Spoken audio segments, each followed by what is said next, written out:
Hello. Welcome. Hi. How's it going? Hi. What is up? It's Friday. I just spit all over the table. All over me. Jeez, sorry about that, guys. All over me. It's all the rum and coke that we're drinking, Sandra. Fake rum. Fake rum and coke, that's right. How's it going, everyone? It's Friday night, by the way. We're together again in the basement of the Roxy Theater. Sans air conditioning still. Once again. One day. One day it'll be fixed. One day it'll be fixed. It's a problem when you have 22-year-old units that. I was gonna say, why don't we open a window? There you go. That's good. Oh wait. It's a basement There's no underground. windows. There's no windows. Crack a here. door. Well, tonight's a very exciting night. We're talking about a classic. Yeah. Classic film. Changeling. Not the 2008 Angie. Right. Not that Clint one. Not the Eastwood. Clint Eastwood, yeah. Not the Clint Eastwood joint. Not that one. The Changeling. The Changeling. But before we do that, Yeah, we might have some things to address. you might. Such as, what are you drinking, real quick? Yeah, I'm drinking Liquid Death. As always. Why don't they just send it to me for free? Liquid Death. That needs to happen. Let's pay some bills. You're probably paying for like half of their staff right now, I probably just am. in your support. I'm happy to do it, but Give her some. give me some liquid. some. Give me some Liquid Death. What are we doing, Caleb? We are doing fake rum and Near rum. Some Coke Zero. It's right? nearly rum. It's nearly rum. Why is the rum always gone? I fucking hate that. Dang. All right. Well, I guess we can then say cheers. Cheers, everyone. Cheers, everyone. Happy Friday. Cheers, friends.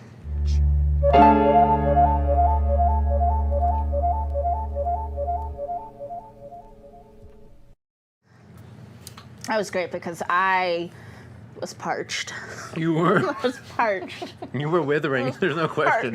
Parched. It's the heat. We're like so much leafy greens. We are like the plant in my kitchen that is just not doing so well. I'm not gonna sugarcoat it for you guys. Plant's not doing good. No matter what Not I try, doing good. I'm like, come on, Gilda, you can do it, please. I know you're doing everything right. I'm trying. Oh well. I gotta start singing now. Anyway. People in the chat. People in the Chat, yes, chat. Chat first? All right. Chat first. Chat first. I can't remember. We've only been doing this doesn't for, matter. what, Just 10 ignore it. years. now? It's been Well- 2 weeks. We don't even know. So in the studio, of course, we've got producer Scott running things. Thank you very much. Hello, the sensei everyone. Of sound. Scott. The, Sensei of sound. I like that. funny. the vicar of video. Oh, I like that even more. Does he touch it? Oh, I like that. I like that a lot. The vicar. Business cards. Yeah, business card. But seriously, thank you. We appreciate everything you do. And then we've also got the Reverend Michael B. Hello, Michael. Provider of the Coke. That's right. Yeah, thank you. Thank Okay. you. Both liquid and Coke, powder. yeah, I was gonna say the cocaine. It was the cocaine. It's in our budget now. Yeah. The Coke So, moving over to chat, of course, we want to thank Pod People of the Future, listening to us on podcast, or those of you on YouTube that are listening, the non-live version of this. If the So- Potters are in the future, do we know for a fact they're listening to us through podcasts of their choice? Yes. What if it's like some other weird futuristic thing they've got? I don't know. Like it's changed. like a- Podcasts have changed, and an Yeah. implant. yeah, exactly. A cochlear Or like implant. a HUD. A Heads-up heads-up display. display. you go. Like little visor or something that. I don't know. I mean, probably. I'd want to be in someone's HUD. Definitely. It's probably Definitely. that. Potters of the future, go in the comments below. Describe your HUD. I am sure that we are being shipped off right now through outer space in some like flat disk to some local universe. Like in Supergirl. Yeah, exactly. Yeah. How did you know? Because Like you the and I Phantom always Zone, reference that Supergirl. We're all spinning through space. I just spit too, so Yeah. something's in the air. If you and I are Spitting in the together, air. if we're together and we're talking, we're referencing Supergirl. We are. Facts. Facts. Anyway, so Okay, so in live chat, we have got Mindy Horror Movie Addict. We have got Mark Vision's Truth, and we Hey. have Tommy Mindy. Levette. Mark. Tommy. And I would also like to say, Laura, I know you're not doing so good right now, so I know you're not in chat, but if you are listening, I hope you feel better and come back to us very, very, very soon. I like Feel Laura. well. Feel well soon. I like Laura. We do. Yeah. We like Laura a lot. Lot. All right, cool. So what did you do over the last 2 weeks? What did you consume? Well, like everyone in the universe, finished Stranger Things, of course. Loved it, very happy, very, very happy. I feel like we're all talking about Eddie Munson. We all love Eddie. We all love Eddie. And we cannot forget about our king, our stoner king, Argyle. He is not getting enough love. God damn, he makes me laugh so hard. He's 100% my friends and I in high school. I love him. I almost forgot Argyle because I've been love trying so him. hard. I am not an Argyle fan. No. And then you just brought him up, and now I'm like mad again. Mwah, chef's kiss. Argyle. Argyle. I love him. I watched that creepy ass Mormon documentary, Keep Sweet and Obey. Keep Sweet and Pray. That sounds horrible. Yeah, I know. Just the title alone. Just Yeah. As somebody, I like cults. Not like I support them, except for this one. But I learned a lot, and just like these badass women that like took Warren Jeffs down. They're total heroes. That was super cool. Wow. What else? I feel like I've just been swimming a lot. Like I just dive into the pool at my condo complex to escape life. That's good. It's good exercise. Yeah, and it's also nice to drift away on a pool noodle. Producer Scott keeps pulling me up from the bottom, and I keep Oh, asking him down. I remember. I know. I'm like, let me down. That reminds me. Yeah. I just, that, no, I remembered what else I was gonna say. The other thing that's been taking over my life that I've been so goddamn excited for, the first James Webb images. We've not talked about it enough. I have a note right I here to have bring that been, up. for many years, producer Scott and I have been following the Webb progress. Cried when it launched. I cried at the images. I fucking love space, you guys. Like, space is so rad. It is cool. And just, look, on my phone, my, lock screen and my screensaver all It's the James picture. Webb images. I'm there. It's Oh, the- that's our home planet. You can wave to our test tube mom. Hi, test tube mom. That's what I've got. How That's about what you got. Okay.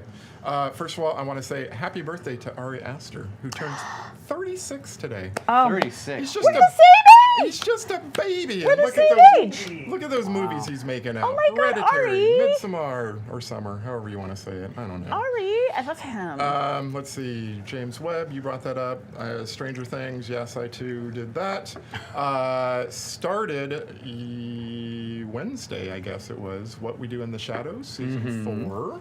And I'm Very excited. 2 episodes in there. So Yes. that's a lot of fun. I've been saving it for a rainy day, which is going to I be know, tomorrow.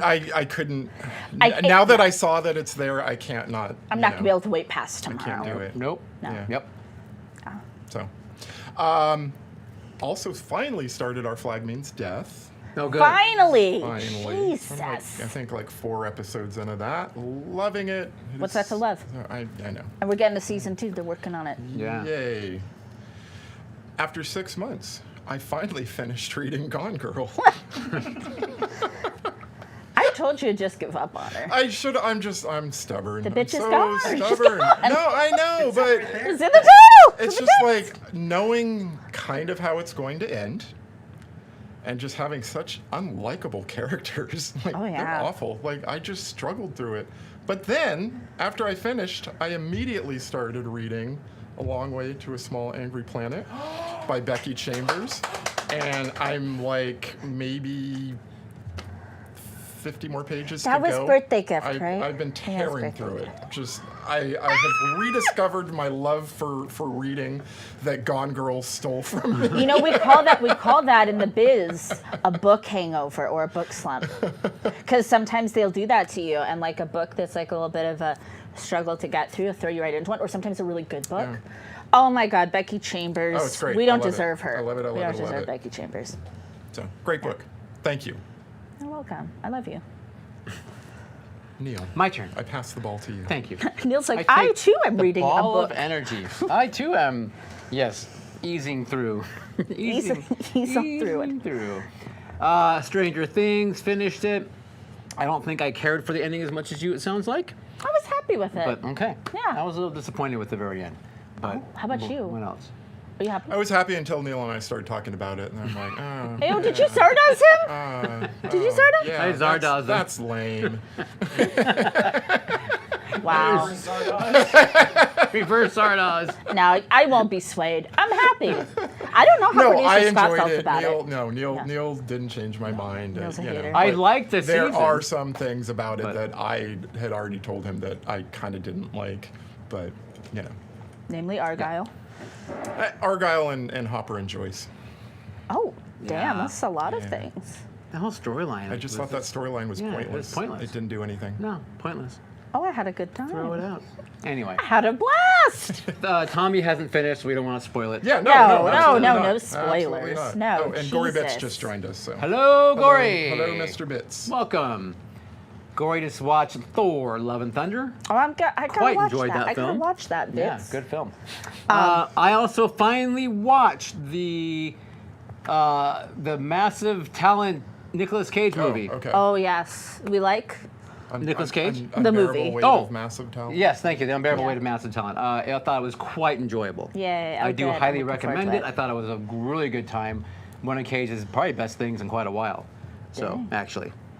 But Dang. I do recommend, if you haven't seen it, check it out. Stranger Thing we talked about. The other one you mentioned, Shadows. What we do in the Shadows, I as well consumed immediately as soon as I saw it was available. Yeah. Boom. Ingested. Done. Oh, can I say a thing? Yes. I read all 876 pages of the Emmy nominations. Did you guys read Wow. that? I don't think I've ever read. It's a fucking novel. But you know what? I kind of liked it because they've really broken things down. Okay. And it's kind of cool. Like they, like for like hair and makeup, for instance, or something like I'm really passionate about. They do like period pieces and non, because it's like, Yeah. come on, we can't compare some of these wigs to some of these wigs. Okay. Eddie Munson's wig to a Bridgerton wig. Apples to bananas. Sure, we can't do that. And some of our favorite things got nominated for stuff. Yeah. Some of the Marvel stuff that Caleb and I love: Yellow Jackets, Yellow Jackets, yeah. Squid Game, Yeah. What We Do in the Shadows. Awesome. Yeah, so that's kind of cool because a lot of times stuff that like we like, Mm-hmm. like that the weirdos like, we don't get noms. Right. Yeah. Did you read it while you were in the pool? Floating around in your... Yeah. I didn't. That's a lot of pages. I don't like know, printed so- it all out and like laid it Yeah. in the water. It was like, no. Sorry, I just wanted to shout out that. Okay, Bit. Emmy nominations. Let's see, did you know we received some mail this week? Oh, I didn't know that. Yes, so we have the Cult Show mailbag. Do we have a song for What? that? Do we have, like a little theme. We don't for have a that? theme. We for would it if yet, I got no. more than literally now notice. Yeah. It's okay. We also don't get a lot of mail. We don't get a lot of mail, so aside from the hate mail, but I don't share that with you guys. No. So Send us Anyway. more mail and maybe we'll design a song. Or at We'll least do get it. a slide whistle or something. Go. Mail call. Oh my God! No, it's got to be Neil on the little key on his little keys. my keyboard. Which what do we get in the mail? What do we Okay, get in so the mail? our good friend Tommy in the chat, in fact, sent some stuff to us. So wonderful, Tommy, everyone. Tommy. Yeah, so I'm gonna start with the stuff in this bag. Oh my which gosh. First we got. You can hold that up for everyone. A Village of the We Damned. got a Village of the Damned sign. Oh, this is a lot of fun. So this year for my birthday here at the Cult Film Series, Mm-hmm. when we know we do here at the Roxy, we watched They Live and Village of the Damned. We did. I love these creepy little bastards. Thanks, Tommy. This is great. We're gonna hang this you. somewhere. Now you can also see what time it is Stop. for your creepy little bastards. So It's on a disc. it is on a record. You're That's right. cool. That's cool. That's so cool. It's actually on a. What do you call the small ones? A 45? Anyone? Yeah, The 45? littles. We'll take it. We'll take it. Sony mini disc. Sonny Walkman. We also got from Tommy the VHS of the original Village of the Damned. Oh my God, Tommy. Perfect for our collection. You like raided someone's whole Village of the Damned collection. Oh my God, this is great. Like, oh my God, look at him, Lynn's little shifty little gaze right there. Wow, yeah. Oh Pretty my awesome. God, and their little hair. God, I love their hair. Their hair. So And funny. finally, Sandra, Yes. because Tommy was worried about the Furbies that sent previously, she wanted to send off one more friend to make sure everyone was doing okay. And this is an official 1990s Furby. So it's Dang. real Furby. vintage Furby. This is like Joan Crawford Furby right here. Betty Davis Furby. Don't fuck with me, fellas. Oh, I'm speechless. She is. I love Furbies. Tommy gifted me my first Furbies. I should say I adopted them from Tommy. And now they've got like Grandma Furby. Grandma Furby. Grandma Furby. Eat your din. This is great. I mean, it definitely has the Betty Davis eyelashes. She's got that. Remember when we tried to do We that? tried to do the song lyrics, yeah. I just am obsessed with like putting my finger in their little clickety clackety jaws. Tommy, I'm speechless yet again. Thank you, Tommy. I can't wait. Let me know if you have any tips on how to introduce Furbies to one another. Is it like bringing home like You a have to new keep cat? them separated. For like, Yeah, is there like an door. isolation period until everyone's had their Gotta shots? keep her living in the office for a while. And then if you happen to know if this little critter has hinted about a name, a history, or a haunting level, that would also be Good to know. great. So producer Scott isn't scared to crap in the middle of the night. When it just like When it pops up in your appears, face. yeah. Tommy, you spoil us. I can't Thank wait. you, Tommy. I can't Yeah. wait to decorate the basement with our new. And then there was some great artwork that Tommy made for us as well that sent along. Oh my gosh, So- we'll hang that up as well. So we'll have that out as well. Fabulous. So Well, thank you, Tommy, for the care package. We appreciate it. Thank you, We Tommy. appreciate you. It was very sweet of you. I have to- We've also got Pismo Mark in the Pismo! audience, who we have not Pismo! seen in quite a while. So welcome. Hello, Pismo. The Furby says, "Join us." The two marks. All right, so that. Oh wait, you know what? New subscriber alert. The problem is my pages are in my backpack over there. Oh, all your notes? Yes, Look all my at notes. that. It's in the. Someone was not prepared for class. in the very front pocket, the white pages. Just tear the whole thing. There you go. Sorry, I was Not gonna the get yellow it. pages. Tear it? No. Tear them The in yellow half. pages, the white Can you pages. burn it? Set it on fire? Thank you. Okay. Now you can talk about the movie too. Let's see. I know, I was gonna say, new just gonna wing it. subscriber alert. Wait a minute. The new is this a case of mistaken identity? No, I think maybe they had to resubscribe, possibly, or have a new. Because it's thing. Miss Movie Buff 19. Yeah. So. We have a Miss Movie Buff. You know what? We don't care. Create more Yeah, accounts. we don't care. Subscribe All of you to go us. on and make new YouTube It's accounts. a numbers game. Add That's a all we 19 care after about. the end of your name. Yeah, just 19, 19, 19. Yeah. Do it Fabulous, fabulous. Okay. There you go. Well, that being said, we have a special guest tonight. We do. Where? Yeah, where? Good question. Good question. Before we talk about the Changeling, we're going to bring in the gentleman that actually picked the movie tonight. And the reason he's here is because he is the genius behind our theme song, the one you hear every single time you tune into us or play. And the Halloween one as well. Yes, all the theme songs. All the themes. He is the creator of. So you Birthed guys, them. welcome our good buddy Quinten Cohen. Come on over, Quinten, over here. Come on down. You want to swap? Okay. You sure? Yeah, right. come on in. Come on in. Okay. Hello. It's nice to Quinten. finally be here. Thanks That's for so having funny me. that you were just hanging out here. That's so and then you were crazy. gonna be here. I know, what the heck? Like, it's didn't almost expect like that. I was invited or something. It's wild. Like, I love it. what the heck? Welcome to the couch, my I friend. feel like you were summoned. Basically We broke was. out That's the Ouija. literally what happened. Yeah, Yeah. I saw it happen. Yeah. He was in the middle of like playing like a cool like Tears for Fears concert or something, and then all of a sudden Exactly. he Yeah. got Exactly. sucked in. He yeah. poof. How did you know? Yeah. Appeared No. here. It's like when the bat signal goes off.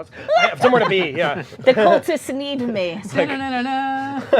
Off it goes. I love it. I'm obsessed. The Changeling. Yeah. Oh my God. Why'd you pick it? Why the changeling? Man, it's just like there's no movie that has a mood quite like that film. Like Okay.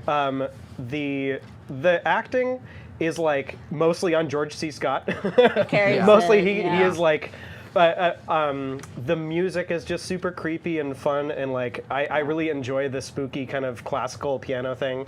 I really like the creative like kind of whodunit plot. You know, it's almost like a mystery novel. You don't know Yep. exactly where it's going, Mm-hmm. and the ending comes kind of out of nowhere. You're like, oh, okay, that's what's happening now. Hit ya.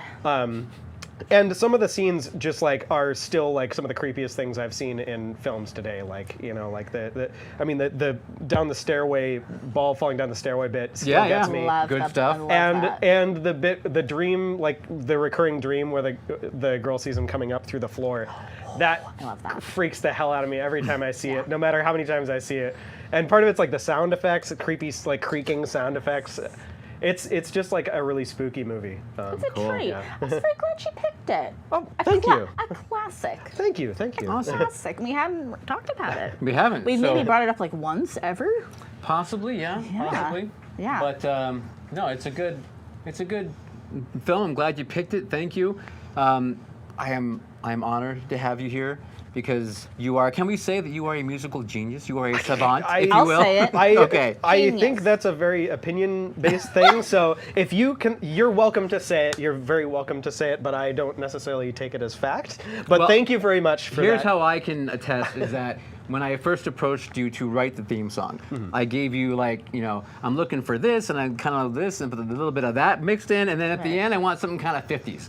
And then he got back to me and like version 1 was very damn close to what you guys hear already every day. And I was like, holy cow, he nailed it just from like the beginning. I was like, it's kind of sitcom-y, but it's kind of like 80s sitcom-y, but then I want a little 50s kind of mixed kind of thing. And he was just like, Well, a lot of it, I mean, one thing that helped me a lot is that you asked about something that happened to be pretty much well within my wheelhouse. Okay. And I think you knew beforehand, you kind of knew a little bit about, you know, the kind of things I'm into, you know, Right. that I'm into like 70s, 80s kind of music.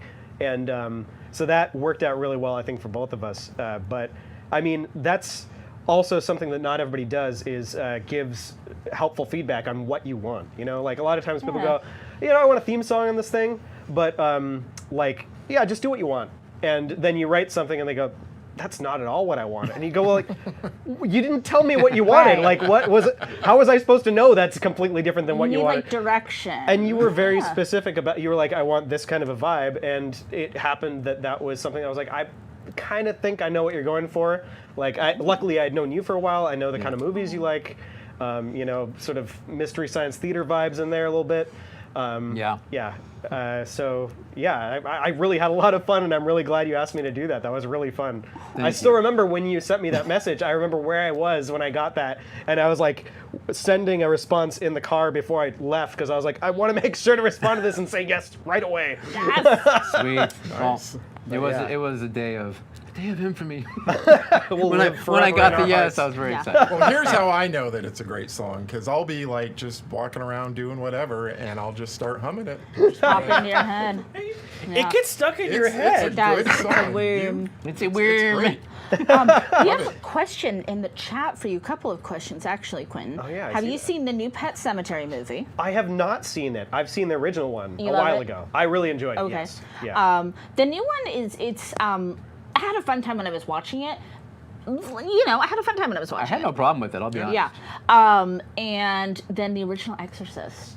I've seen the original Exorcist. Is that kind of like, is that your jam? Or these kind of like 70s, 80s, like the Mostly. music and the movies? Yeah.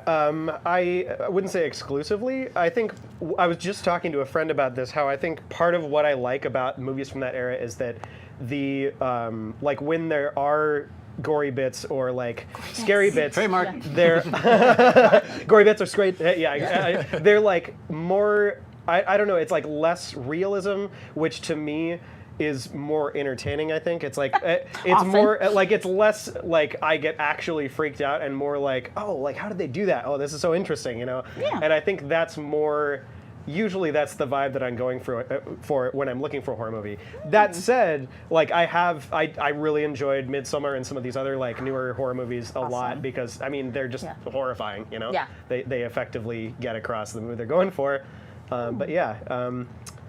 That's Cool. good. That's awesome. Yeah. Well, do you think we should break into a review?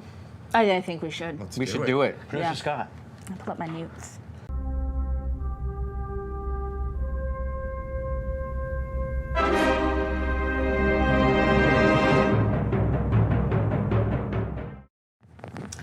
All right, so in case you don't know what we're talking about, and you've been sleeping on the Changeling since 1980, let's talk about it a little bit.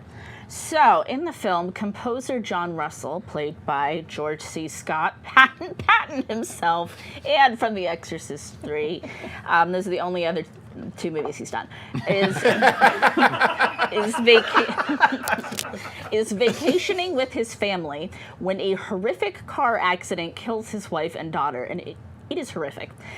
Distraught with grief, Russell leaves his home in New York for a giant, sprawling, secluded mansion near Seattle. Soon, Russell starts to feel a presence in the home.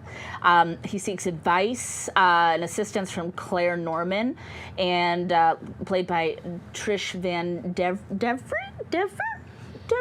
They were married. They were married. Yeah. Who led him to the house initially. She was from the Historical Society, and they start to uncover the secrets of the boy's death. So this was directed by Peter Medic, screenplay by William Gray, Diana Maddox, and story by Russell Hunter. And I believe Russell is the gentleman who claims this was a real thing that happened to him. Yes. At a house that's actually in Colorado. Denver. Yeah. Yeah. Colorado. So why is it always Colorado? Yeah. With these haunted buildings in Colorado. These haunted hotels in Colorado. Exactly. Maybe it's the gunfighter energy. I don't know, but know. studying, think Colorado- reading about this story, the real, what supposedly really took place, it's very close. Wow. Yeah. And I'm not saying true or false, I'm just saying as it was laid out, there was a lot of similarities that he just took. I And hear put that into the movie. they just legalized hauntings in Colorado. Cool. I'm moving to Colorado. So I Supreme Court will overturn it. It's okay. it's topical jokes. It's topical humor. It's funny. You made me choke on my fake rum and coke. Sorry. Good thing it's not real. Exactly.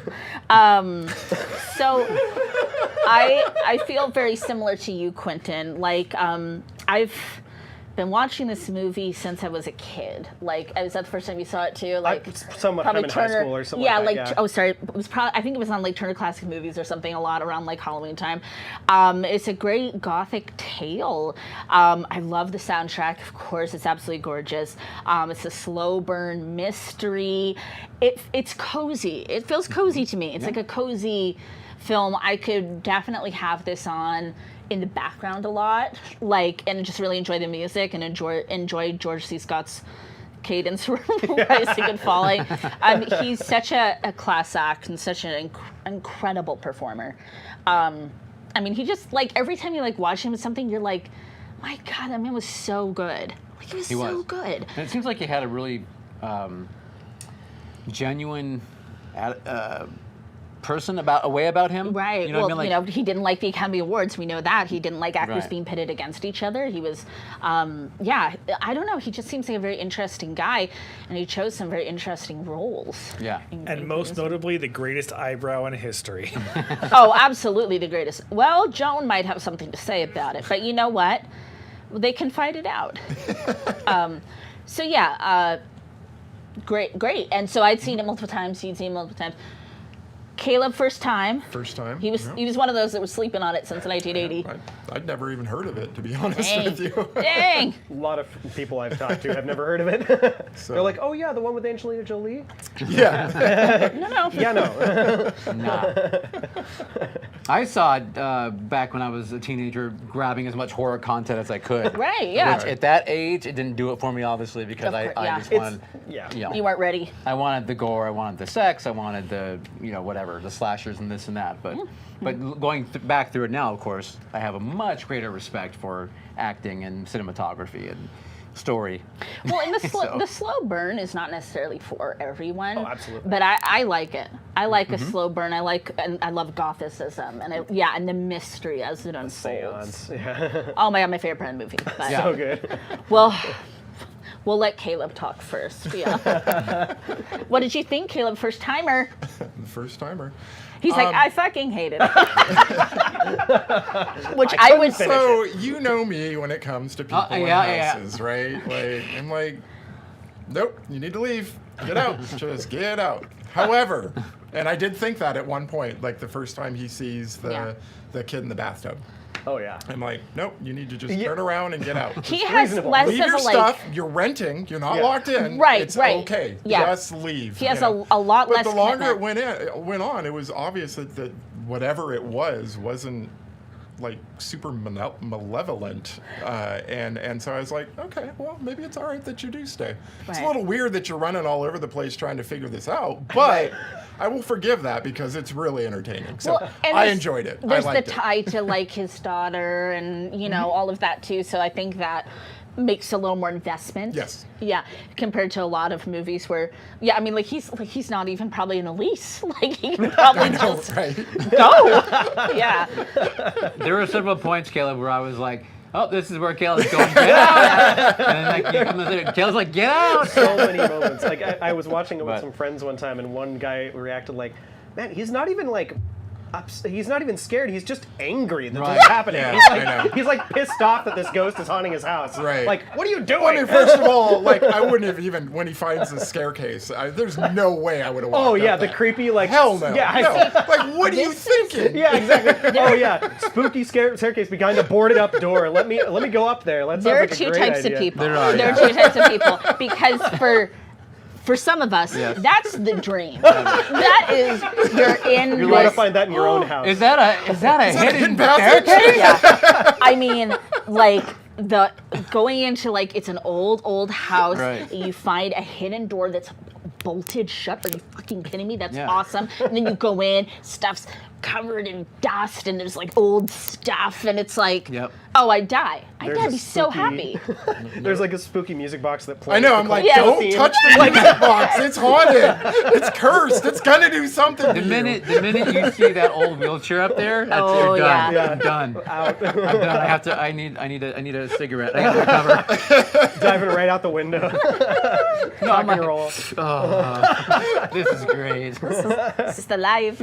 I also think there's something kind of interesting about like him staying because I like to listen to a lot of like true or supposedly true stories of hauntings, and I believe in ghosts. And sometimes you just live with ghosts. Like sometimes that's just real and that's just life. I was like talking to somebody I work with, and she's like, I don't understand why people are afraid of them. I've had them. They're just dead people. And I was like, right? Like, I mean, sometimes you just live with the ghosts. And this one's not like doing anything except for, well, I mean, he's doing a He's little being something. spooky, but he's not like Spooky boy. He's a spooky boy. He's a little spooky. Yeah. He's not really. No, but being he's never mean about it. Yeah, he's exactly. never like, he's not throwing things around. He's not cursing them out Yeah. or anything. There's like you what, know. like 2 moments of blood in the entire movie, pretty Yeah. much. Yeah. But why can't? See, here's the problem. Here's your problem. Here's the problem. All right, tell us the Here's problem. why Caleb- the movie sucks. here's the thing. So why can't the ghost from the beginning, instead of always the little cryptic things that go on that would scare a normal human being, Sure. why can't they from the beginning go, hey, I'm a ghost. I'm not here to hurt you. I'm pissed off that my dad killed me. You know, let's figure it out. Not being that clear on it. Yeah. Like I'm saying, you don't need to like write weird messages on the steam on your bathroom window. You don't have to like throw balls downstairs. There's all these things that don't have to happen. Like bang, I feel yeah, like- do a Bang, banging bang. on the. I don't know. on I feel. So- Go ahead. Yeah. No, yeah, like you probably have similar thoughts. I feel like we feel like we've known each other. We're on the same Forever. wavelength. Yeah, exactly. Long lost twins. Ever and ever. And ever. So there's like, I feel like it's sort of like in Poltergeist where they have to be in a certain area to like get good reception. You know? Yes. Like Okay. their voices don't come in everywhere, and they're just like trying to It's talk like to you, a and you just hear radio like, tuner. and then Yeah. like they walk near to you, and they're like, "You're out of the house," and you're like, Yeah. "What? Wait, what was that?" And Yeah. they're like, "Damn it! Like Wait, I you're just lost trying. him." You're Like, trying to say yeah, it. I was Yeah. trying to say, "Get out of the house." But you're only like catching every other Yeah. word. And not to mention, you know, sometimes the theory of these things is they have to kind of like build up power. I mean, he's been sitting there alone for who knows how long, and maybe he's got to build up some steam. Maybe he needs maybe it's like the power of belief to get through. I mean, ask a ghost. I can't tell you why. That sounds like a TV show right there. Ask a ghost. Ask a ghost with your host Zach Bagans. God no. Did you hear that? Jonathan Frakes. Ask a ghost. Jonathan Frakes! Oh my God! Yes, beyond belief, fact or fiction. Never true. Jonathan They made it Frakes. up. Jonathan, yeah, our writers made it up. Oh my God! Yes. That compilation of all of them. God, it's so good. Many a slumber party watching that show when I was a child, and now I watch would it. have no idea what you're talking about, but I just saw a mega clip of him just Yeah. saying, So Just good. that. you know, It's not true. Yeah. I made them up. Yeah, it's a great. and like, Neil's still like, huh? What? Who's Jonathan Frakes? we'll explain it to I you. know who that is. Actually. I'll explain it to you when you grow up. When you're a little Thank called you. Yeah. Star Trek. When I'm older. the stars. When I'm old enough to learn. So, poor guy, he does see his family die, and it's pretty Okay, that was awful. kind of That's- fucked up. Yeah. Oh yeah, yeah, Like- and it just throws you right in with that. And like they were kind of having fun, like they were making the most of it, but they all were clearly like, well, our vacation kind of sucks. Yeah. Yeah. And then Yeah. he's like, let me go into an antiquated phone booth, and phone That's booths are like dangerous. just in the middle of the road. Yeah. Good point, yeah. But his wife, like, well, first of all, she looked really young. Like, Oh, really yeah. young. There was definitely an age, yeah. But she's not. So But George C. she's Scott. George C. Scott was born in Survey says? 1927. This woman, Jean March, was born in 1934. Oh. So she was in her 7 mid to years. late Like a 7-year 40s. difference. Yeah. Yeah. Yeah. She also played Just reads young. Queen Bavmorda in Willow. And That's a cult movie that I have yet to see. Can you believe that? Isn't she in Return to Oz? Maybe. I don't know. I'm seen pretty that either. sure. Possibly. I'm pretty sure. I love Return to Oz. You are a fan of that one. So he, I'll look it up. George C. Scott, while you looked that up, was a composer in this film. Yes. Did that have anything to do, you think, with your liking as a child, like knowing I like music, I'm good at music, or understanding So, music? I saw that at a point. I don't remember exactly when I saw it, but I remember it was in middle school, which is right about when I already had started band class. Okay. And one thing that I remember saying was like to my band teacher, I was like, "Oh yeah, I remember seeing this horror movie, and it had this like composer guy who played piano, and he kind of looked like you." And and then like the guy went and watched it. He was like, "It was George C. Scott, and you thought he looked like me?" Like he was kind of offended, I think, like taken aback, like, "Oh, I thought it was going to be some movie star, you know, like Yeah. Harrison Ford looking guy." I don't know, like, but And when you're that age, you're like, well, he was old, and you're old. Yeah. Old Exactly. people look alike. He's like 40, you know, yeah. right? Yeah, exactly. Yeah, exactly. He's in a guy that was like 2 decades older than me at least, so Yeah. he's ancient. He's ancient. But yeah, no, like I'm not sure if that really consciously drew me in, because like at that age, honestly, I don't think I had a ton of enthusiasm or like passion for music yet. I was sort of discovering it still. I realized like in elementary school that I had sort of an ear for it, that I could like pick out tunes, but I didn't really, there wasn't a band program at my elementary school. And I think somebody recommended when I got to middle school, oh, you can take band as an elective. So I took that. And then midway through high school or something like that, I started to get a little more enthusiastic about, like, oh, I can actually like write stuff, and I have ideas to write songs, and that's when I started getting more enthusiastic. Where did you live in elementary school? There wasn't a band program. Shepherd Elementary was where I went. That's and where? It's in Roseland. It's right here. Yeah. Really? Yeah. Wow. We didn't really- They might I have one think they'd now. already started cutting things out there. Yeah, we they didn't. Oh, yeah. that's true. We didn't have a band. They in might my have one school now, either. but at the time they actually, like, right when I was in 5th or 6th grade, they converted into like a charter school or something, and they got school uniforms, and that was different. But I don't know. Then they sometimes school uniforms and funding go hand in hand, so maybe now they have a band program. I don't know. I haven't checked in since, but Yeah, played- we didn't have a band in my elementary school either. Really? I We played didn't even have trombone recorders. in elementary school. like we never learned that like annoying recorder thing that everybody talks about. I was a trombonist. So are we allowed to say what you're doing now? Yeah, definitely. So you go from music's okay, I could kind of get into it, to Berkeley School of Music. Pretty much. I mean, like, no big deal. Like, no NBD, big deal. yeah. Well, it was one of those weird things. Like, okay, so like I when I applied to like 9 different colleges, and I did not expect to get into Berkeley. And I got in, and I was kind of shocked, and I was like, I guess I'm going here. I feel like I have to say yes to this. But it's been crazy cool. I think part of what, like, going back to college, like, I took sort of a gap after, like, going to high school. I went to the JC for a bit. I went to a couple colleges, and at that point, I kind of dropped out. I was like, this isn't for me at the time. I didn't really have a specific idea of what I wanted to do. Yeah.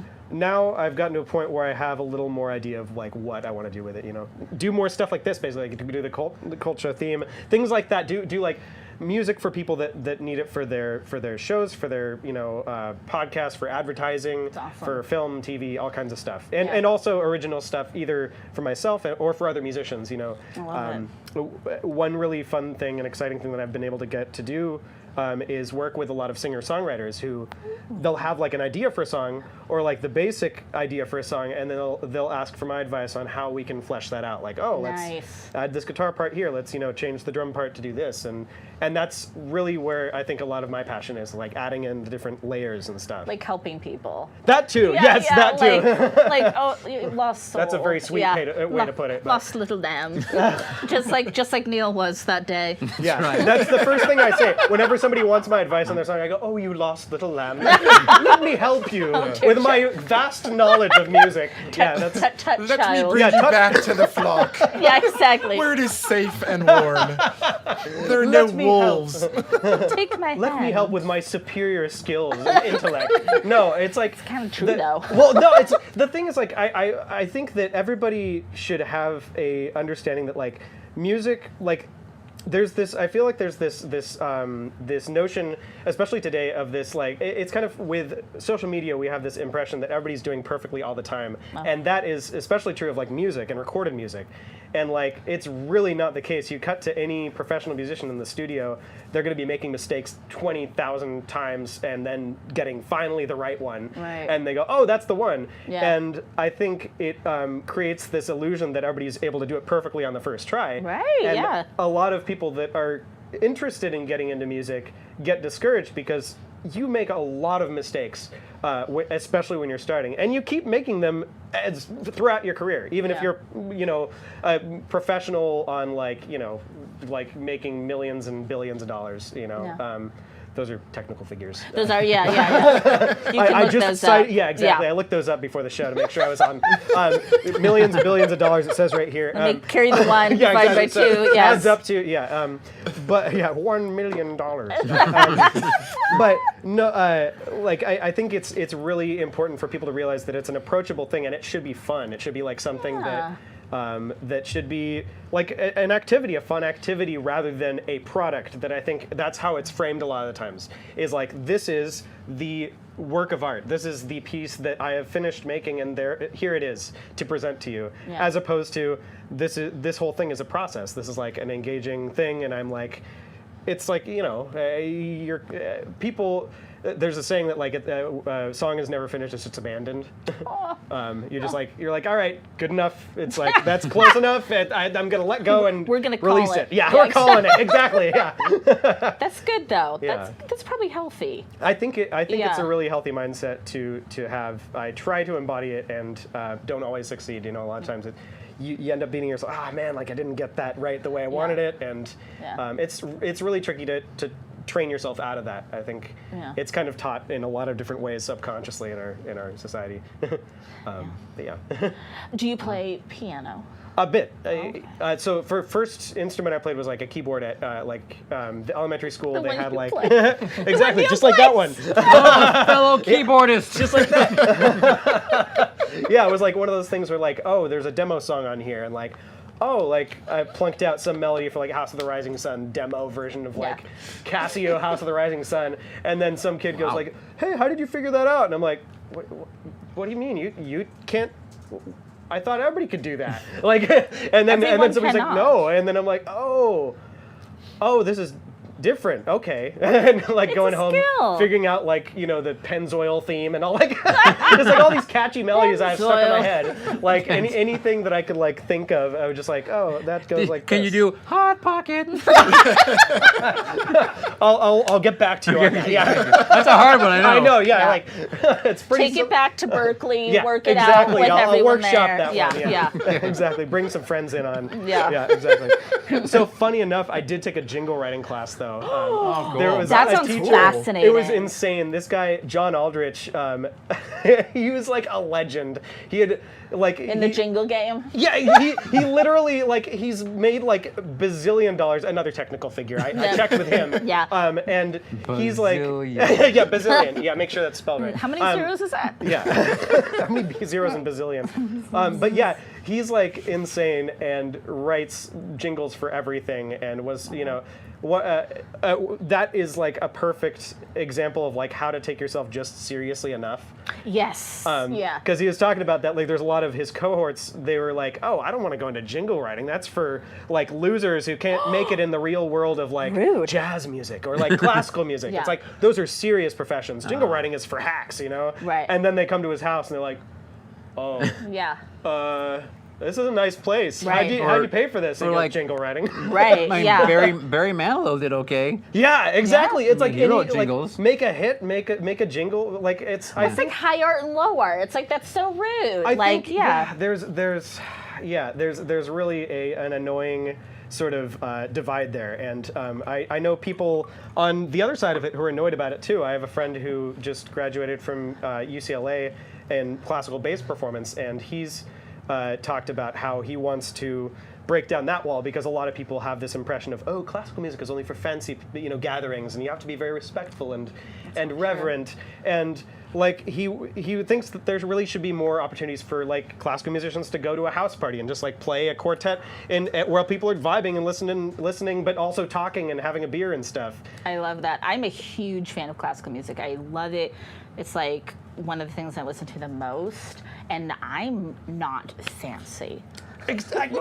You don't have Tall. to be. It's such it's like really, it can be really cool music. And Yes. I have like unironically referred to a lot of classical music as bangers. I've been like, oh Yes! man, Beethoven wrote such a banger with that one. Like, It was a bop. It was a bop. Brahms, total Yeah. bop. Yeah, exactly. Oh my God. But yeah, no. love But no, it. it's like I think it's really important to remember that like until a certain point that was really the standard was people would go to these Absolutely. like to Mozart salon. concerts Yes, or like stuff exactly, like yeah. that and be drinking and like talking and shouting, Yeah. having like arguments during the concert. Yeah. And then it wasn't until they decided, oh, this is supposed to be, let's give respect to these dead composers, then Yeah. it became the whole like, oh, we must. It's interesting how things change because, like, there was a horror. A lot of people didn't look too fondly on it, and then like it's huge right now. It always makes money in the in your business. It's been a staple of the Yeah, theatrical. and like Video games. same video thing. games, Shakespeare. Everybody thinks Shakespeare's very fancy, and that Shakespeare Oh, was yeah. for everybody, and like he wrote it for the peasantry. Literally, Yeah. and Yeah. all of the dirty jokes, every single dirty joke you could possibly think of. Because he knew what the people wanted to hear. Exactly, he knew what Yeah. they wanted. Those perverts Give in the the people what they Globe want. Theater. Perverts of the Globe, the Yeah. Globe perverts.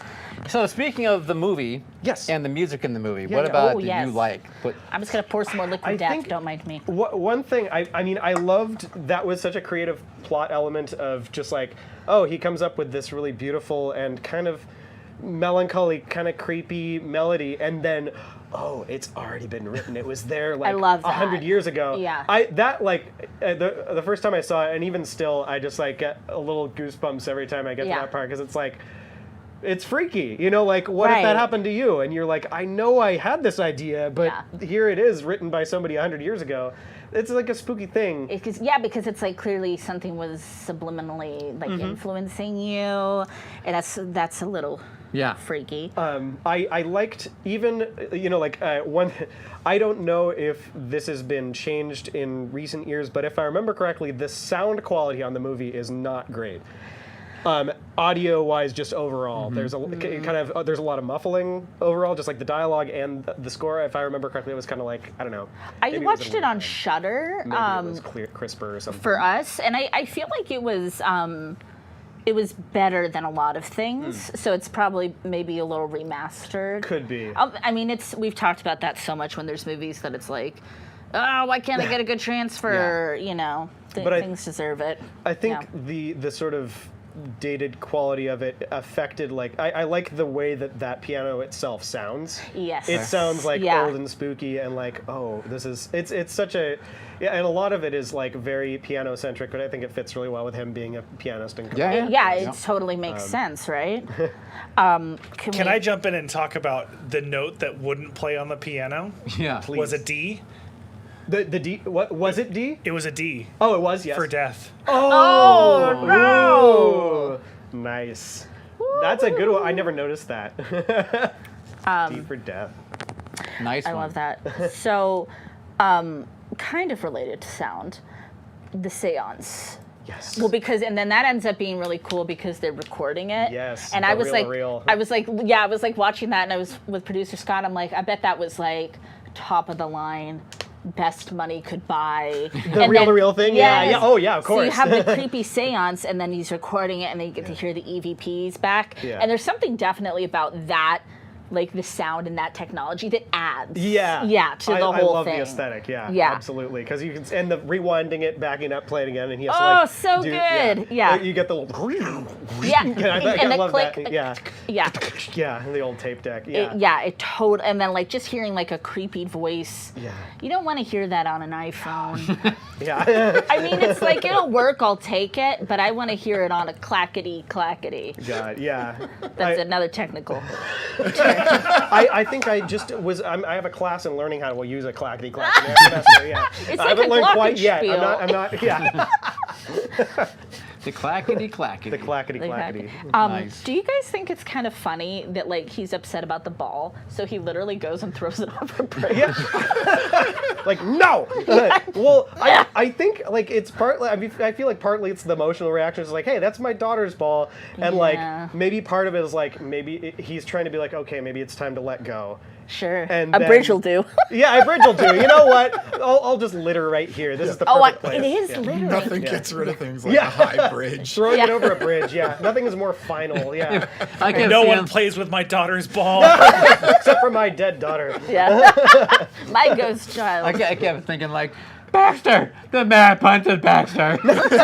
When he kicks the dog over the bridge, and Anchorman. You know. Oh my but God, yes. Anyway, so Oh my God. And then it's like it's kind of funny because the ghost boy got the ball back and he's like hee hee hee hee. Yeah, like oh yeah, my because it's God. not like it's scary to us, but you could see like how to a kid it'd be like, look, I did Yeah. it, like, and it wouldn't be Yeah. like creepy to them. right. Yeah, I didn't actually think about that angle of it. I think because every time I get to that scene, I'm just like, Oh, Jesus. I'm basically having the same reaction to him, just like backing up against the door, like, I gotta get out of here. But Yeah. he's never fully disturbed anything. I love That's it. the I love thing. his like his reactions in those movies. Like the most reaction he gets is just kind of like a Yes. Like when he Yeah. first backing up, sees the kid's sort of face Yeah. in surly the tub, backing up. Yeah. in a tub, he's just kind of like, Yeah. Whereas know. I'm like, I'd probably And like, I'm like, leave, get out, He's a realist. run down the stairs, get into your car, He's a and realist. drive really Yeah. far away. He's ticked off at this ghost. Yeah, he's realist. He's logical. He's He's like, and he wants to solve the mystery. He's got to know. He's got to know what happens. Yeah, and like this house. and it's like a little kid, and then he thinks about his little kid, and Yeah. you want to help them. Yeah. I hate to jump around, but we got to talk about the end of this movie, you guys. We have to because Okay. again, movie's a classic. Fuck all the middle stuff. Movie's a classic. Irrelevant anyway. I find it comforting. We all like the movie. Yada yada. Do we feel Best that review ever. Yada yada. ever?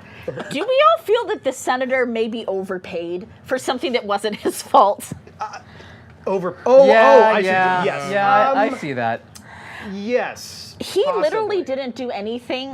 I don't know. Yeah, it's weird. Like the ending of it, it almost felt like he was sacrificing himself willingly, but not exactly. Yeah. He was doing like first it seems like curiosity, and then he's like, oh, it did really happen, and then he's just like, and then he's dead. Right, yeah. And he 'cause doesn't- there's not really time for him to process it. And it's like, did the ghost take him? Did he legit like have a heart attack from the fear and the shock? Yeah. Did he willingly the back go? and forth between him there and then him there. Yeah, it's like, Yeah. But it's astral like, projection. I don't know. I feel like he won hard. I mean, he goes from an orphanage to, Sure, becoming. He had a long life. This billionaire, not I'm saying it was guessing. bad. Going out with a to, bang. He's a senator. I mean, he's like 109 at Yeah, this point. literally, yeah. He was gonna die like Pretty any much. minute now. So, he's like in his 70s. like he won. Because it's the 80s. And I don't know how much of this was like directed and how much of it was just improv, but I love the like senior moment of just like get out, like oh, yeah. Yeah, Like- he did that. You're right. the Yeah. guy's just like. Well, he made a lot of okay. like. There's the Yeah. get out. There's like the my daddy was great. You know, Yeah. like don't Great man. don't you cast aspersions about my daddy? Yeah, he was the greatest man. And yeah, he has like this really, he's got these pursed lips and he's Yeah. like, oh, he's so mad he sells Yeah. it. But I don't know. I feel like, I'm on I your can see that side. argument. Yeah. yeah, I do feel a little bit bad for him because he probably didn't know, or if he did know, he's blocked it. This is absolutely the father is the villain here. Oh, yeah. I just feel a little bad for him. I feel like he overpaid. Yeah. Yeah. do. No, and if any, because the dad obviously, never got his His okay. comeuppance. Yeah. Oh, yeah. Yeah, Absolutely. he never Yeah. paid for No, anything. he but died. Oh, he died. He's I still ancient feel the history. senator won. I mean, one thing I I'm saying guess it was a bad life. It just was stolen. to say I have not considered once in my life, perhaps taking one of my kids out for the fortune that they may inherit later on in life. That's Yeah, human well, that's nature. because Among you human didn't say nature. that. I haven't done that once or It's twice. human nature. Thank you. Yeah, I would expect my father did the same thing for me. So absolutely. Right. the Survival bastard of probably the tried. fittest. Yeah, So, it makes a lot of sense. but it does. But no, you're right. You're right, Sandra. I don't know, Craziness. poor little man. By the way, Darknet Horror Stories, which is Spooky Boo, Boogie Boo. Spooky Boo. is here. Now the real Spooky Boo. Please stand up. One of the boos is spook. One of the boos? All right. So how about when George C. Scott basically forces his way into a random woman's home and eventually gets her to dig He up her needs floor. answers. He Oh needs yeah. answers. Yeah, exactly. And he's like, I want to destroy. She's like, so basically you want to tear up my house Yeah, and exactly. dig in my thing. He's like, yeah. Yeah, pretty much. Yeah. Yeah. Yeah. He didn't even hide it. He's like, yep. Yeah. Yes. I like that she at least has to consider it. Yeah, Yeah. yeah. And you can tell she's probably not going to say yes, but then just like, okay, fair enough. Yeah. My psychic daughter's had enough creepy ass Yeah. dreams. We gotta get. I mean, that's a pretty good reason. Like, okay, was- let's get to the bottom It of was this. very Amityville with the pit and the water and the. That is, I think, know. my most spooky part of the movie for me. That's I think the part that always gives me the Yeah. heebie-jeebies. It's partly leading up to the actual reveal of him floating, which is spooky enough as it is. Right. But like the moments before where she's just seeing it for like 5 or 6 seconds before we do, Right. and like seeing the reflections on her face, and like she starts screaming like Yeah. a couple seconds before we see anything. Right. Yeah. And then it's like, oh Jesus, and like where even are we? Like where is this happening? How is this happening? Yeah. Yeah. And then it's gone, and it's like, And okay. then the metal. Yeah, the metal. My metal. Yeah. That was metal. the metal. Oh, there's so many. Like, okay, one thing that I forgot to say this earlier, but one of the main things that I chose this movie for was the cinematography. There's so many good shots. There's some great shots. Even just shots of like going through the house and stuff. yeah, that are really great. Up this, like down the stairwell, so it looks out yeah. huge. Like, Chandelier. Oh, the chandelier. So many good shots of the chandelier. Like the from the bottom of the well, looking up at them, like Yes. when they're like over the top of it. Yeah. Yeah, there's some cool. Yeah, it's cool. Yeah. It's cute. There's some good classic. The early '80s had a string of haunted house kind of old school films coming, like The House of Long Shadows and things that Amityville? Amityville. Yeah, I was thinking Poltergeist. the reason I'm thinking more like with classic even actors in it, like The House of Long Shadows again had like Vincent Price and I think Peter Cushing and Yeah. and Didn't it have everybody? the other guy I had Christopher Lee? No, he wasn't in that one. But it had Sauron? it had the other guy. is a waste of time. Oh my god, I love him in that movie. He's the best part of the I was remake. not expecting that Yeah, at all. cavities on a stick. Lollipops. Peter Cushing, We Peter said that Cushing, one. John Huston, maybe? Vincent Price, Christopher Lee, Peter Cushing, Desi Arnaz Jr., Yeah, they did a junior. John Carradine. John Carradine. Yeah, That's it, Carradine. Carradine. That's what it was. Okay, anyway. But a lot of those films that came out that had a lot of classic people, classic hearkening of filmmaking. Yeah. It's know, that like kinda thing. 30-year loop thing. Yeah, right, there you go. It's like every 30 years something comes back. It's like the kids that grew up with that are like, oh, I want to make that. Yes. So I like when George C. Scott thinks he's kind of solved everything, right? He gets them to dig up the well. He finds the bones. They take the bones. The they hand. take the bones. They move them out. But so the cops have the bones. And he's like, okay, I freed you. We got the bones. We figured it out. We're all good to go. Then he goes back to the house, and the kid's still like banging and doing things, whatever. Yeah. And every night he goes like, "Goddamn son of a bitch! What do you want from me?" I love that. I'm love like it. Cursing screaming out at the ghost children. You do it, George C. Scott. Yeah. But that's like classic. It is. George. Yeah. It's Literally so just classic. How can you get any better than screaming Yeah. at a ghost child? Yes. Calling a ghost child a son of a bitch. I mean, I feel like he had the same line in Love it. Exorcist 3, and he probably had the same line in Firestarter. Yeah, exactly. I used that, like, I actually sampled him yelling that and used that in the end of one of the albums I did. Just Oh, like, really? What do That's you want from me? awesome. I've done everything I can do. That's awesome. That's awesome. That's cool. I like Love it. And George C. does a stunt fall. Did you guys see that one fall he does? He's Like got a- when yeah. he's like climbing up the stairs and Yeah. like the slow mo, like, oh, I'm in a wind tunnel. Like, Was it then? Or Yeah, I think it was them, wasn't it? I felt like he was downstairs in one of the massive rooms he had. Not the music room, but the other one adjacent to it. Oh, maybe. And like something happened and he fell. Oh, He yeah. may have been Oh, like- he is this falls when he's off on the the phone? stairs. That's what it's like. He falls through the railings and falls under the chandelier, and then No, not that one, because that He did was so many stunts. no. There was That one. that one clearly a wasn't stunt George double. C. Yeah, no. One that's actually him. Because you see his face and you actually see him. I mean, when I say a stunt fall, I mean, he did that. I mean, that. So, that's what I mean by a stunt. But when you're 50 some odd years old and you're Yeah. That's falling over. significant. I mean, yeah, you don't want to break a hip. Look at just a few years later in Exorcist 3, they're throwing him all over that place. They were. They had him on a wall. He's peeling- stuck to the ceiling. Yeah. On the ceiling. George C. Scott in a tuxedo. That man can do it all. They did it all. Good for that guy. Tom Cruise who? All the stunts. George C. Scott in Mission Impossible 7. I love it. Watch him freaking jump a motorcycle off the cliff, parachute out. He's gonna get pissed off at something. Yeah, while screaming, "God damn you, son of a bitch!" What do you want from me? What else? What did you want to cover in this film? Anything else to bring up in The Wonderful Changeling?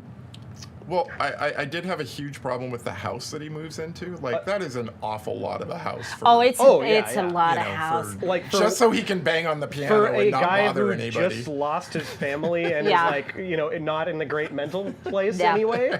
And instead he just has the one housekeeper and Mr. Tuttle. Yeah. Yes. But he Yeah. needs it to Actually, Mr. compose. Tuttle had the great line. He Yeah. like walks in. He's like, "Sorry to interrupt your composing." Yeah. And he's like, "That's all right. This one's already been composed." I almost feel like Claire set him up. Like she was like, we always wanted to know if this place is haunted. And so let's just throw a vulnerable man in a haunted home. Yeah. You might be right. Yeah. Trying to impress the company vulnerable that man you and all just that. started working for. Yeah. And that wasn't a real house, by the way. That was just a Yeah. facade that they built. Which is a bummer. What? And then Yeah. burned it down. Which obviously, you know, which at the end. part? Oh, the part that burned. The house. Yeah, yeah. You know, that wasn't a real house. Yeah, Like, there's the, The house. interior wasn't a real. Right, like That that was just in opening a shot studio, but the outside. is like a place in British Columbia. I yeah, think? yeah. A lot of it was filmed in So like all those Vancouver. are all those rooms like not in the same area or Probably. It's all orientation? pieced together. Yeah. Is Wow. what I read in Spooky in rooms. a studio. Yeah. Spooky rooms, No, that's a and great name. that's another like credit to the fucking set Yeah, it decorator. feels Yeah. like a real house. Like feels ooh, real. Yeah. Yeah. God, like some of those I shots wouldn't where have he's stayed like there. walking around the different layers. I'm like, how many floors does this house have? Like, Yeah. Jesus. Yeah, I know. I would have been like, is there some other people that could live here? Yeah, literally. Yeah. It's a lot of house for just me. It was a lot. Yeah. A lot of house. I know they only met each other briefly, but like he never asked Trish Van Devere to move in. Yeah, like you Like- could maybe stay. Like there's Yeah. but it's kind of cramped. I really need my space. I really just I yeah, need my I space to know. compose. People would talk. This is 1980 after all. that's true. But they're both older folk. Yeah. It's fine. I was waiting for something to happen there between the two, but It Yeah. was a slow. You It was know, also It's a a slow burn. Yeah, exactly. It's Yeah, when you get to implied. that age. Yeah, because he's not gonna jump right into Nah. with his heart broken. But it's like we're getting there. Yeah, he's Yeah. open to it. Yeah. She wears So a the thing fine is- riding cap. Yes. at Oh, some yeah, point. yeah. I come thought hither that cap. she was definitely interested. Oh, yeah, but absolutely. He Yeah. never once made any sort of. No, he's just kind of going You know. along with Well, whatever no, remember goes. he's like He was just a friend, and she he wants was- to go riding with her. I don't know. I think, think he he's likes open her. to it. Yeah, I think he's just moving slow. I don't think he's like actively into it, but It's I a feel new like he's, town. He doesn't have a lot going on. Yeah. You know, he's away from all the beige coats, and I say that because that one shot in New York. Did Everybody you has see all Everybody. the fucking Everybody. beige coats on the street Yeah. there? Holy everybody's shit! in beige coats. Yeah. Every building is like a brutalist architecture building. Yeah. Like Yeah. there's no windows anywhere. Nothing. intentional. Intentional. So he's Very- all, I'm going very to get away thematic. from the beige, and I'm going to go horseback riding. Yeah, literally. Yeah. Just try new things. Yeah. It's also really funny the way that scene is cut when you think about it, because she says, "Do you ride?" And then it cuts to them like walking with horses. So it's like, no. Yeah. Well, I brought these horses, so Yeah, I just walk. maybe we can just walk them around the lake. Yeah, exactly. Take the horses for a walk. And she's like, "You don't have your riding cap. I don't think you do ride horses." I don't think you did go to dressage school. So I just didn't want to be alone. Just see the size of that house. Yeah, she's like, Lonely. are you gonna get on the horse?" He's like, "Oh yeah, like in a minute. I'll just get on in Working a my minute." way up. Yeah. Yeah. Oh man. Oh, horses. Cool. Well, Quinten, thank you for picking this film for us. Yes, You good. bet. We Thanks all, for going we on all with it. enjoyed it. It was a good time, a fun Yes. film for sure. Yep. We love a little George C. Scott. Yeah, a little George C. Scott. Sprinkle him in a little little goddamn son of a bitch, George C. Scott. Helps the medicine go down. It sure does. So, do you think you would be willing to show us how you created some of our theme song? Absolutely, absolutely. Would you? I- Sweet. I have. Oh, you never would believe this, but I actually on hand have some of the technology Wow. used to make Here? that Wow. very own theme song. Wow. Wow. You'd never believe it. Podcasters of the future, you will not believe what is happening right It's now. here in the room. It's here. The future is now. The future is wow. So Quinten is going to be able to kind of show how you created our Halloween version of our theme song. Exactly, Kind of what, exactly. layer by layer? Pretty much, yeah. Like an Cool, well- onion. And Scott will put it up on there. we're all Okay, good? we're up, Cool. we're good. Yeah. So I mean, you for starters, you told me. Oh, I forget exactly the words you used, but you were like, "Oh, I want just a spooky version of the cult theme, basically." And You so goddamn son of a bitch. You goddamn son of a bitch. Yeah, I remember that specifically. Yeah. And so I knew that one of the first things I was going to have to do is use that same melody. So that's the first thing I did is like plugged in that same melody that we have. Okay. That we all know and love so much. Exactly, the cult show theme. And then I was like, okay, well, I got to figure out something else that's going to work with that. And I came up with some sort of like spooky, like almost Danny Elfman kind of a vibe. I got some like organ and like piano. I think one of the first things I did was like come up with this little line, this spooky kind of keyboard line. He's able to hear it over there. Yeah. They're able to hear it. We can kind of hear it. Yeah. We love it. Yeah, very spooky, very Danny Elfman vibes. Yep. And then that theme worked over the top of it. I added a few other layers that are doing similar kind of things. Kind of add to that element, and add some drums. Add some organs. Gotta have the drums. And then, just like kind of worked from there. I was like, with the bridge, I was like, maybe I'll do some sort of like, I kind of did a little bit of, Stranger Things-esque kind of like synthy thing in the middle. Little Duffer Brothers moment. Yeah. Yeah, which we that love. Things. That's fun. I love that. Yeah, Fantastic. that was really fun. It was all just like, figuring out one piece at a time and thinking like what would work here, what would work there. And it was not at all like everything just clicked immediately the first time. Like any thing, it took a little tweaking, let me try this, let me try that. Right. And then at the end, after I, worked everything out, I was like, okay, that'll basically get the mix together. Yeah. And then I put in the little tag. I just literally copied and pasted the thing, the little end tag from the original trademark. one that just has the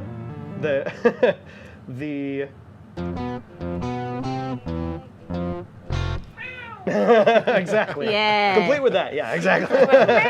The meow. And then there you have it. And It's so cool. it's like. It's a really fun. This is one thing that I really love about making music. Is just a step-by-step process of like doing one thing, adding another layer, adding another layer, adding another layer. Yeah. You must be patient. I have to be.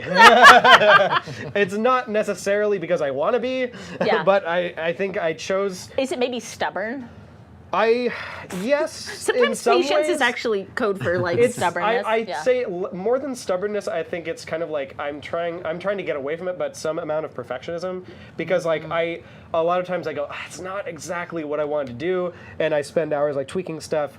And sometimes I have to tell myself, like, no, focus on something else, or like step away and come back. Right. Maybe it'll be fine. Nobody's going to care about this one, note. Right. know? Only you know. Exactly. Yeah. Or something like There's that. a question from the chat from Spooky Boo about if you work it out on a real keyboard first or a digital, or do you do digital? I'm like when he says real keyboard versus a digital keyboard, I'm wondering if he means like a piano versus like an a electronic plunk? keyboard. Yeah. I don't know. But or if he means like, I'm assuming he doesn't mean computer keyboard, because there is actually a way to do. I think it's called like keyboard typing. Yeah, it shows up and this look at little thing that. pops up, and you can like That's so write in cute. notes that way, and program things like that. That's adorable. What do you do? Yeah. What do you do? What does Quinten do? So there's a lot of a really handy way to get notes into this. So first off, he says, do you work it on a real keyboard? So like I don't.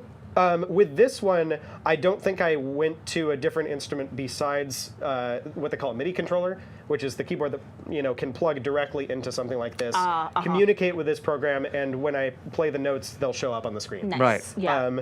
But other times, like when I wrote the original Cult theme, I think I came up with it first on guitar. So Nice. I got the guitar. I went, this will be a cool theme, and then after I had recorded some guitar stuff, then I went to like a keyboard and added in some layers that way.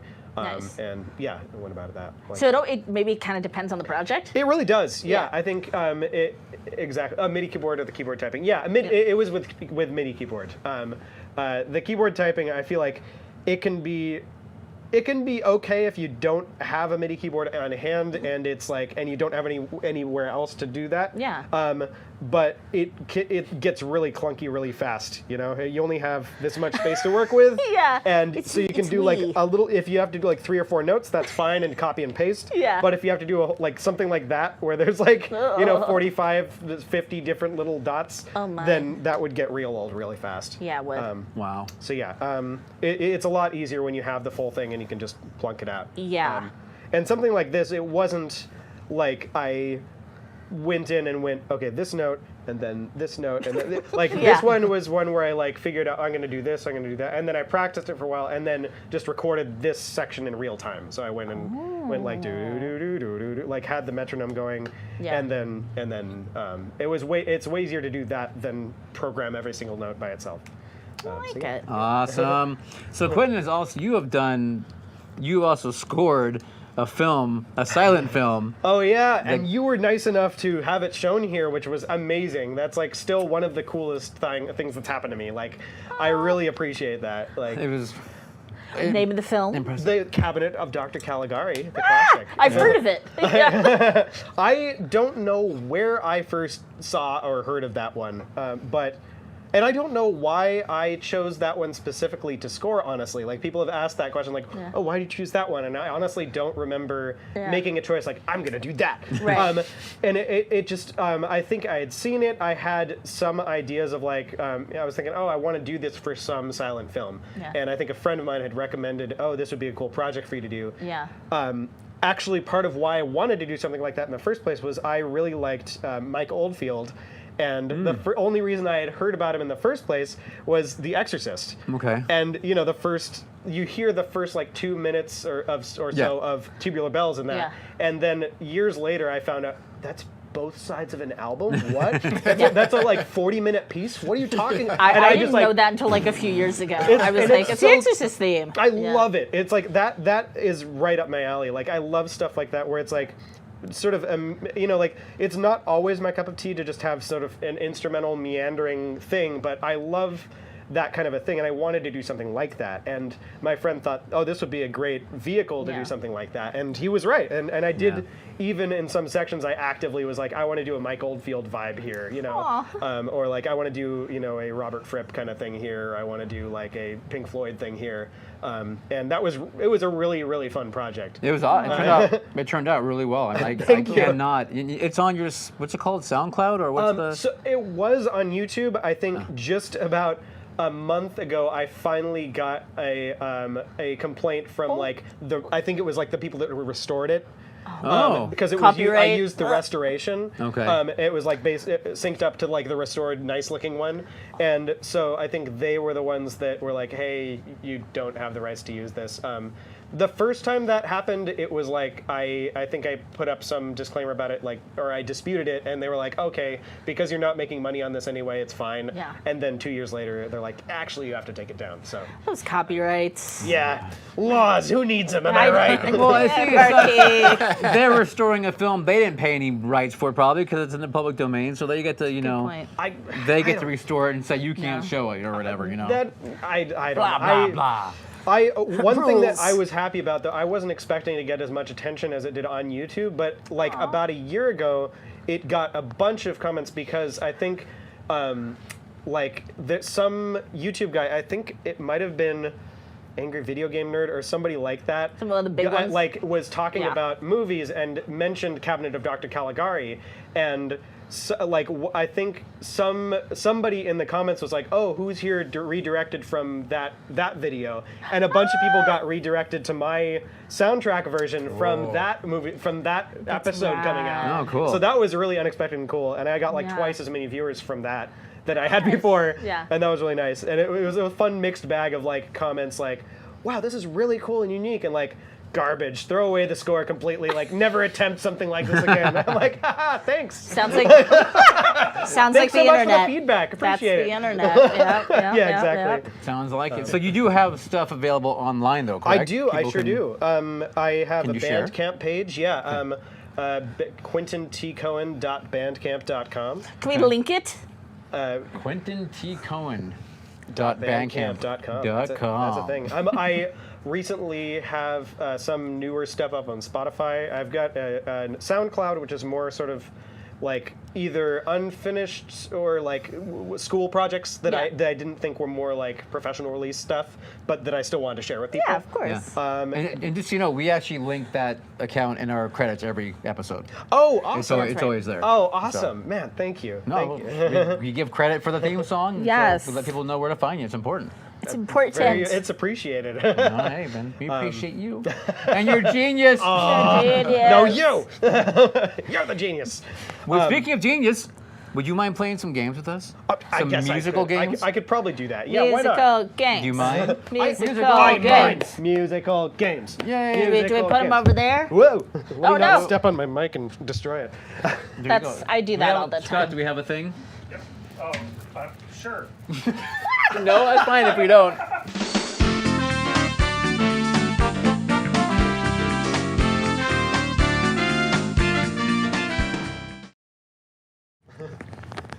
We're back. Yay. We're back. All right, Quinten, what are you thinking? What are we going to do? Well, I think like I was saying earlier, I feel like people often see music as this unapproachable thing. Like, I could never do that. You know, I hear a lot of times people say, like, I could never play music. I don't have the skills for that, or like I'm too embarrassed. And I think I'm embarrassed pretty much constantly and never at the same time.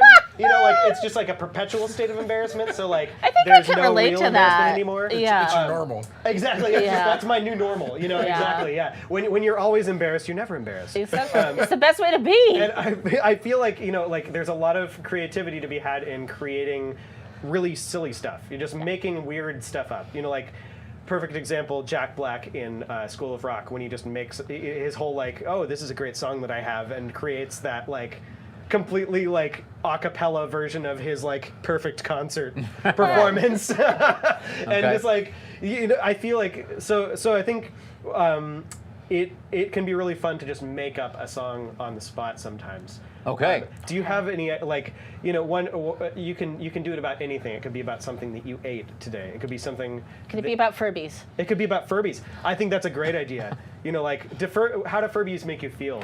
Happy. Oh, that doesn't make me feel very happy. Got a little. An in-tune guitar makes me feel happy. They make you feel happy, but they also make you a little scared. You don't know A little what they're happy, a thinking. little scared. Yeah. They're a little threatening. It's kind of like Gremlins. Yeah. All right, cool. So yeah, you know, you have happy chords.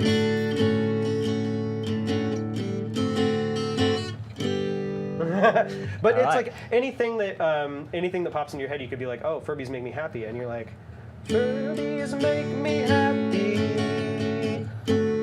Why do they make you happy? Your turn. I did the Furby part. Well, Neil, how do you feel about Furbies? I am indifferent to the Furbies around my life.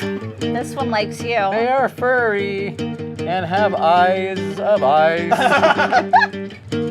Eyes of ice. The Furbies have eyes of ice. Oh my god, it's like singing. It flips like eyes of ice. I'm sorry that I sang. You sound great. Exactly. You know, like now we've got a new song, Eyes of Ice. The Furbies have eyes of ice. The Furbies have eyes of ice. Does it sound- I think we got something.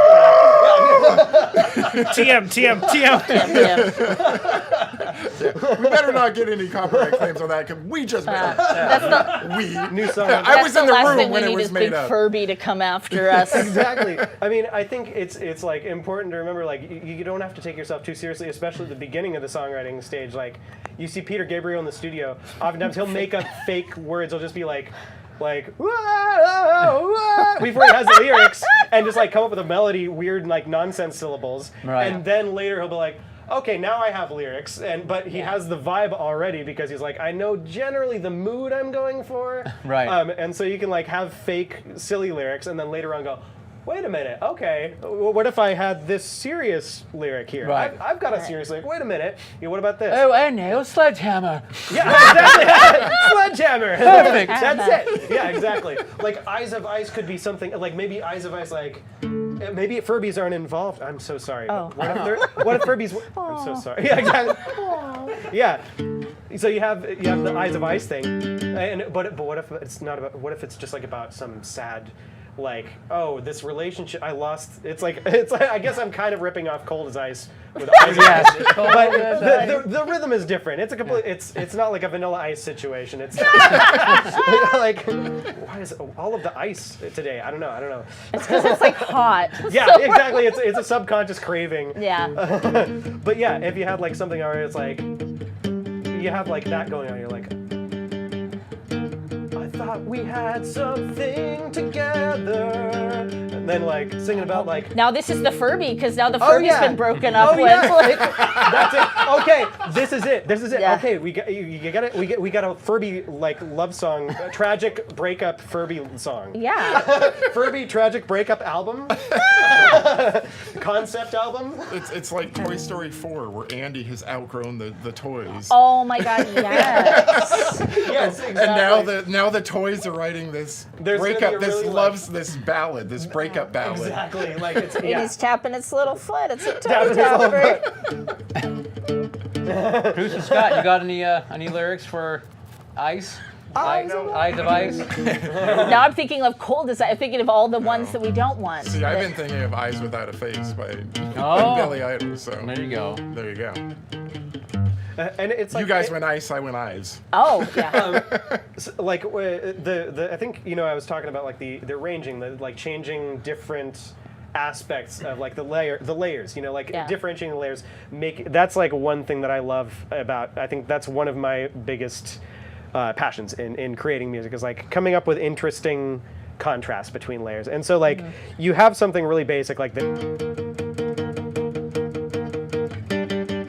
and you could be like, okay, that's fine for this thing, but like I don't want to do that forever maybe. Yeah. And so you can add some like, or something like behind that Yeah. at the same time, or so you could even change like a.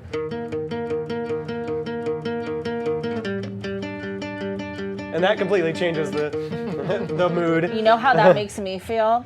It feels like very angsty. Oh, it does, It feels like Eyes of ice. Furbies have the eyes of ice. Every time you fuck her. Sorry. Furby's like Virgin ears. That did feel like.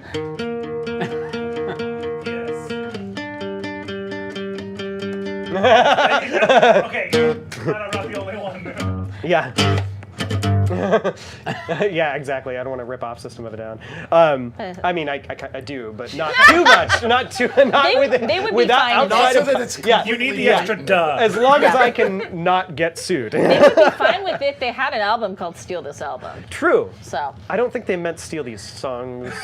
let me get Serge on the phone. Yeah. They say that, but then Serge, as soon as Serge, that song hey, goes it's on- me, yeah. Quinten. Yeah, we're doing CULTSHOW. It's Question cute. for It's cute. But yeah, that's, yeah. You know any super classic tunes maybe? I mean, like 80s tune? Like from the 80s maybe? Oh. classic tunes from the '80s. Ones that Well, I know one that you, I think, know. Really? In What's fact, that? yeah, I feel like I've heard that you play something on your keyboard. Oh, I actually. do. I don't want you I to have get two all things. misty-eyed. Oh, Neil, don't be embarrassed. Go ahead. Like- Everybody wants to hear you play. Oh yeah, we I do. use the We force. do. Did you see that? Yeah, exactly. I heard. Thank you, producer Cult Scott. Show roadie. Are you thinking a little Tears for Fears? Is that I what you're think thinking? that yeah. I think that we're. If All I right. remember correctly, we're. Do you want me to do the intro? Yeah, absolutely. How's that sound? That sounds beautiful. That's like the beautifulest sound I've ever heard. Okay. Bear with me. I'm a little rusty. This is the keyboard. This is a keyboard.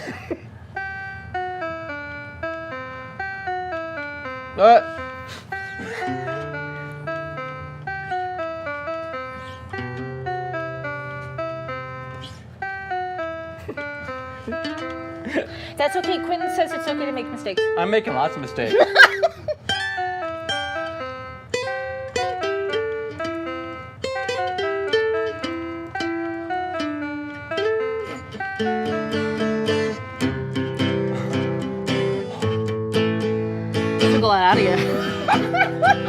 I love your little.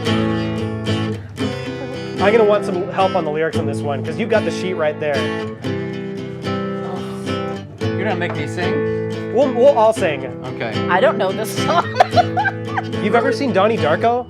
Yeah, I think I blocked it out. Are you ready? 1, 2, 3, 4. I wanted to be with you alone And talk about the weather. but Traditions I can trace against the child in your face won't escape my attention. You keep your distance by a system of touch and gentle persuasion. I'm lost in admiration, but I need you this much. I'm wasting my time. You're just wasting time. Something happens and I'm head over heels. I never find out till I'm head over heels. Something happens and I'm head over heels. Ah, don't break my heart, don't break my heart, don't throw it away. Drum solo! 3, 4. This is my 4-leaf clover. I don't remember what he says here, but this is my 4-leaf clover. All right, the na-nas. Na na na na na na na na na na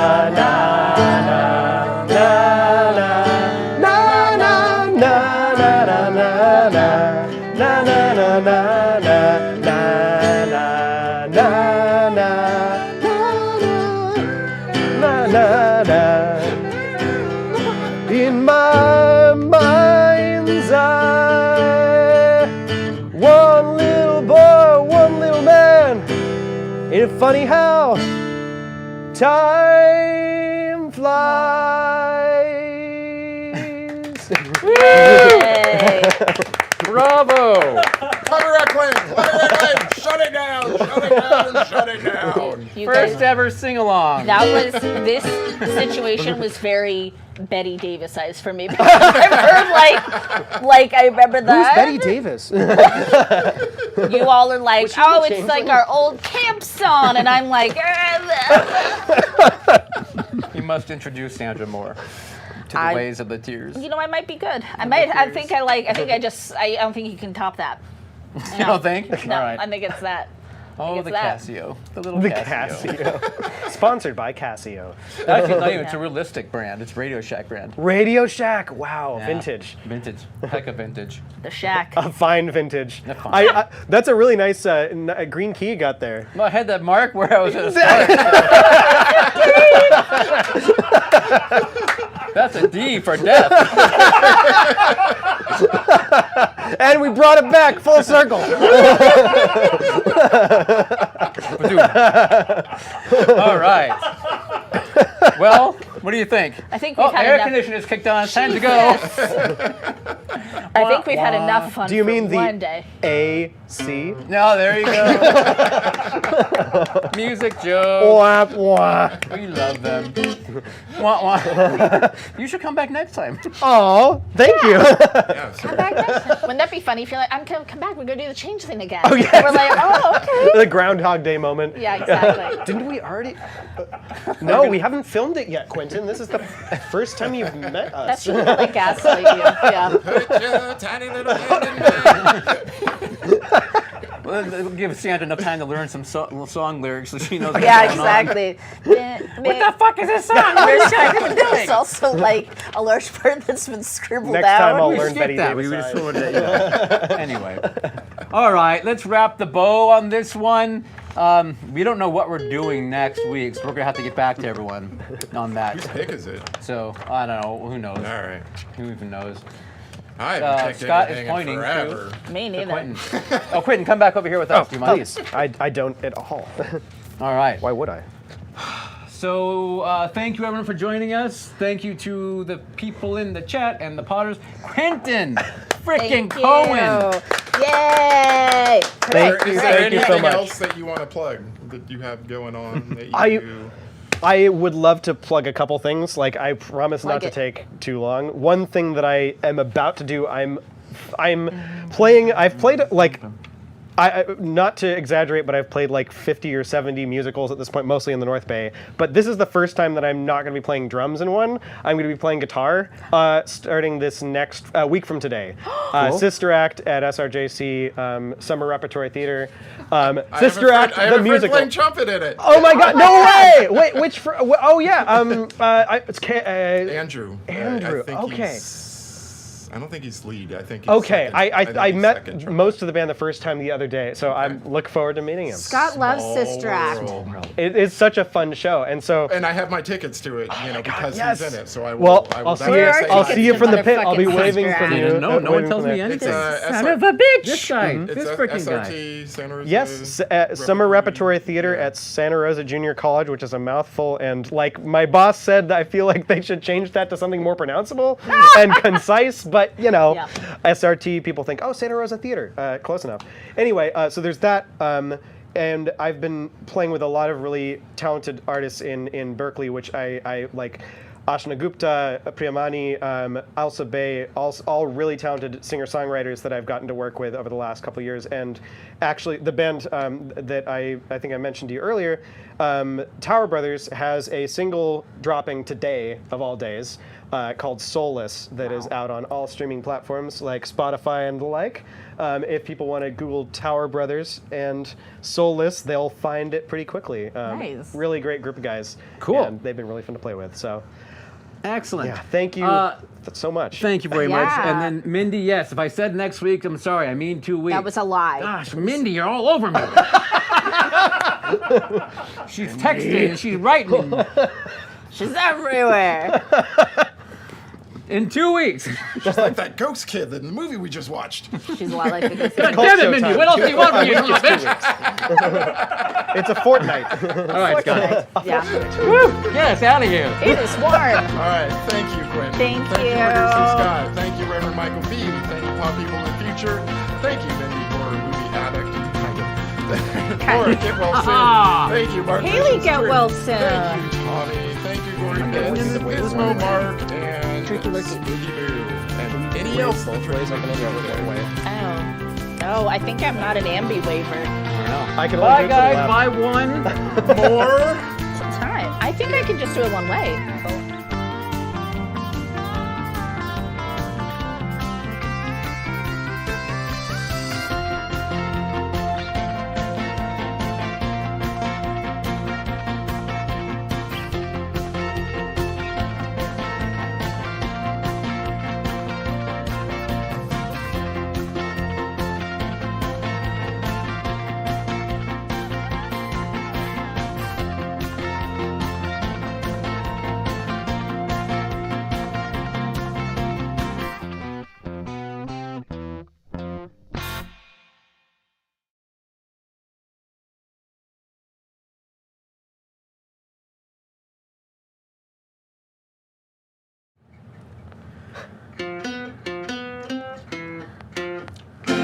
Dang. Love it.